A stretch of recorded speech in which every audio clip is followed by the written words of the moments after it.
হত্যার দায়ে বড় ভাই আজকে এই বিজ্ঞ অতিরিক্ত জেলা দায়রা জজ দ্বিতীয় আদালত থেকে তার যাবজ্জীবন কারাদণ্ড দেওয়া হয়েছে।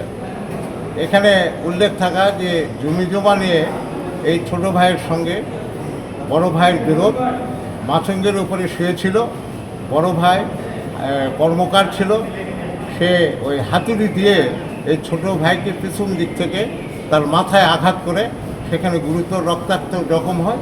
জখম হওয়ার পরে চিকিৎসাধীন অবস্থায় এই ছোট ভাই মৃত্যুবরণ করে।